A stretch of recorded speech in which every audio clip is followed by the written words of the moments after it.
अगली खबर है दिल्ली विधानसभा चुनावों से जुड़ी, जहां अगर हम देखें तो दिल्ली विधानसभा चुनावों से पहले दिल्ली के अंदर बांग्लादेशी घुसपैठ का मुद्दा इस वक्त लगातार बढ़ता हुआ नजर आ रहा है। और अब इस मामले में दिल्ली नगर निगम यानी कि एमसीडी एक्शन मोड में भी नजर आ रही है। दरअसल एमसीडी ने अवैध बांग्लादेशी बच्चों के एडमिशन को रोकने के लिए सख्त कदम उठाए हैं और जारी इस सर्कुलर में कहा गया है कि प्रवासी बच्चों के एडमिशन में अधिक सावधानी बरतें और सभी दस्तावेजों की जांच की जाए। इसके साथ ही इसमें यह भी कहा गया कि अगर बच्चे और माता पिता की नागरिकता का पता लगाने में कोई संदेह हो तो स्कूल को पुलिस की इसकी जानकारी दे देनी चाहिए।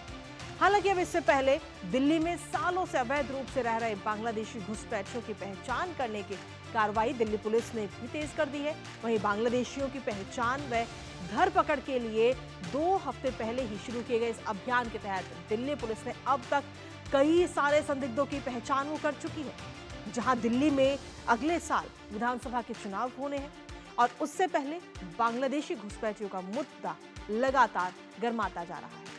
अब इसको लेकर राजनीतिक दलों ने अपनी रोटियां सेकना भी शुरू कर दिया है और एक दूसरे पर अवैध प्रवासियों को शरण देने का भी आरोप इस वक्त लगाया जा रहा है।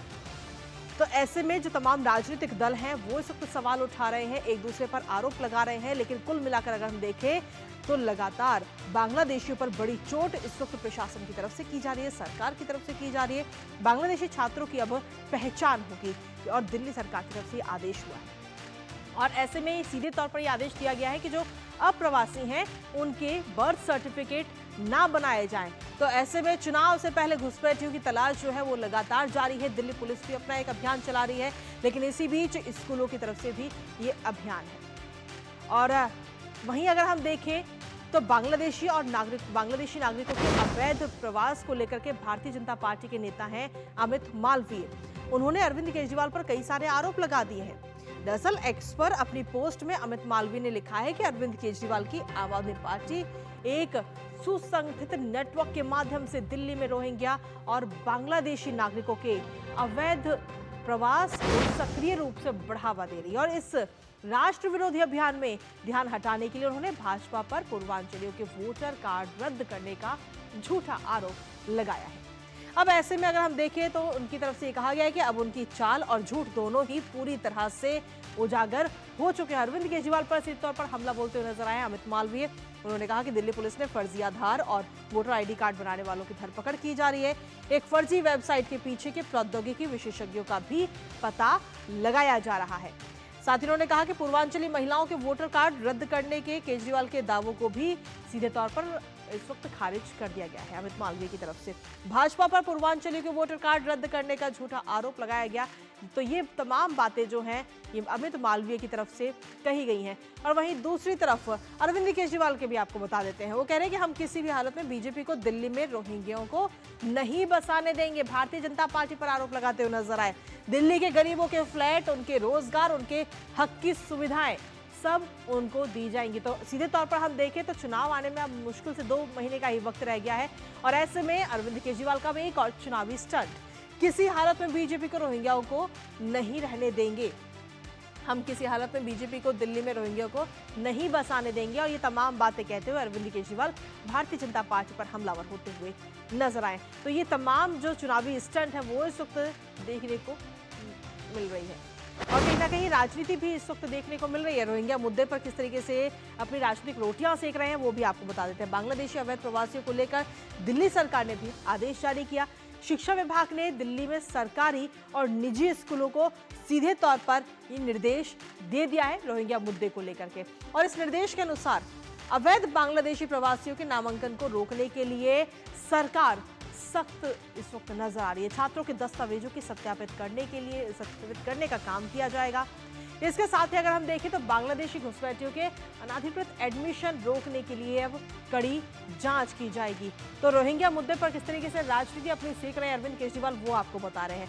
शक की स्थिति में पुलिस को जानकारी देने की बात भी कही गई है सीधे तौर पर। तो स्कूलों को लेकर के ये बड़ा एक्शन इस वक्त लिया गया। बांग्लादेशी अवैध प्रवासियों को लेकर दिल्ली सरकार ने यह आदेश जारी किया है। इसी पर ताजा अपडेट ले लेते हैं। इस वक्त हमारे साथ में हमारे सहयोगी नीरज सिंह इस वक्त जुड़ रहे हैं, सीधा उन्हीं का रुख करेंगे। लेकिन उससे पहले आपको बता दें कि दिल्ली पुलिस की तरफ से बड़ा एक्शन भी इस वक्त लिया गया है। विधानसभा चुनाव से पहले पुलिस ने बड़ी कार्रवाई की है। तो विधानसभा चुनाव होने हैं दिल्ली के अंदर और उससे पहले ये बड़ी कार्रवाई, जहां अवैध दस्तावेज बनाने वालों पर, लोगों पर ये बड़ी कार्रवाई इस वक्त दिल्ली पुलिस की तरफ से की गई है। जो अवैध दस्तावेज बनाते हैं, फर्जी वोटर कार्ड, फर्जी आधार कार्ड, और ऐसे में दिल्ली पुलिस ने 11 लोगों को गिरफ्तार किया है। तो ये बड़ी खबर इस वक्त आप तक पहुंचा रहे हैं। 11 लोगों की गिरफ्तारी इस वक्त हो चुकी है। फर्जी कागज बनाने को लेकर के बांग्लादेशी और रोहिंग्याओं के लिए ये कागज बनाए जाते थे। तो दिल्ली पुलिस की तरफ से ये बड़ा एक्शन, और इसी के साथ नीरज सिंह का सीधा करते हैं लोग। नीरज, अगर हम देखें तो कई सारे सवाल इस वक्त उठ रहे हैं और रोहिंग्या मुद्दा दिल्ली चुनाव से पहले इस वक्त गर्माता हुआ दिल्ली के अंदर नजर आ रहा है और राजनीतिक दल इस पर रोटियां सेकने का काम भी कर रहे हैं। देखिए, बिल्कुल आपने सही कहा कि रोटियां जरूर सेकी जा रही हैं और आप देखें कि आम आदमी पार्टी शुरू से ही इस मुद्दे को लेकर घिरती हुई प्रतीत है, क्योंकि आपने ये भी देखा है कि किस तरीके से दिल्ली के अंदर जो वोट होता है उसमें एक बड़ी संख्या मुस्लिम आबादी की एक बड़ी संख्या अरविंद केजरीवाल को वोट के रूप में मिलती है। और यही कारण है कि बांग्लादेशी घुसपैठ का जो मुद्दा है वो इस बार विधानसभा चुनावों से पहले भी इस समय कह सकते हैं कि सरगर्मियों पर है। दूसरी सबसे बड़ी बात यह है कि एलजी महोदय ने कुछ दिनों पहले ये दिल्ली पुलिस को निर्देश दिया था कि दिल्ली के अंदर वो चेक करें कि कौन कौन अवैध घुसपैठ दिल्ली शहर के अंदर रह रहे हैं। इसके अलावा बड़ी संख्या में जो बांग्लादेशी और रोहिंग्या हैं वो दिल्ली में अवैध तरीके से रह रहे हैं। इसके लिए दिल्ली पुलिस ने बाकायदा एक ड्राइव चलाई थी और पूरी दिल्ली में, चाहे हम उत्तर दिल्ली, दक्षिण दिल्ली, पूर्व और पश्चिम दिल्ली की बात करें, सेंट्रल दिल्ली की बात करें, बड़ी संख्या में ऐसे लोगों को आइडेंटिफाई भी किया था जो अवैध तरीके से यहाँ पर रह रहे थे।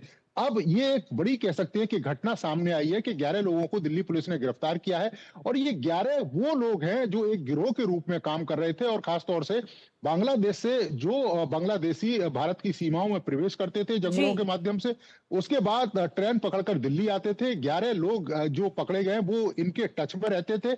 ये लोग उनके जो गलत तरीके से कागजात तैयार करते थे, उसके बाद इनका आधार कार्ड तैयार होता था, आधार कार्ड के बाद फिर इनका आईडी कार्ड तैयार होता था। तो ये एक बड़ा कह सकते हैं कि ब्रेक दिल्ली पुलिस ने किया है कि दिल्ली के अंदर जो अवैध घुसपैठ किस तरीके से हो रही है और खासतौर से बांग्लादेशी यहाँ पर किस तरीके से रह रहे हैं, उसको लेकर 12 बजे दिल्ली पुलिस एक बड़ा खुलासा करेगी जब डीसीपी प्रेस कॉन्फ्रेंस करेंगे। लेकिन हम कह सकते हैं कि ये बड़ी वारदात है और इसकी जांच होनी चाहिए कि इसके पीछे कौन कौन से पॉलिटिकल पार्टी के जो लोग हैं। फिलहाल नीरज, अगर देखें तो 12 बजे के लिए इंतजार करना होगा कि जब दिल्ली पुलिस की तरफ से ये प्रेस कॉन्फ्रेंस की जाएगी और देखना होगा कि इसमें क्या कुछ बड़े खुलासे किए जाएंगे। फिलहाल बहुत बहुत शुक्रिया नीरज, तमाम जानकारी और अपडेट्स साझा करने के लिए।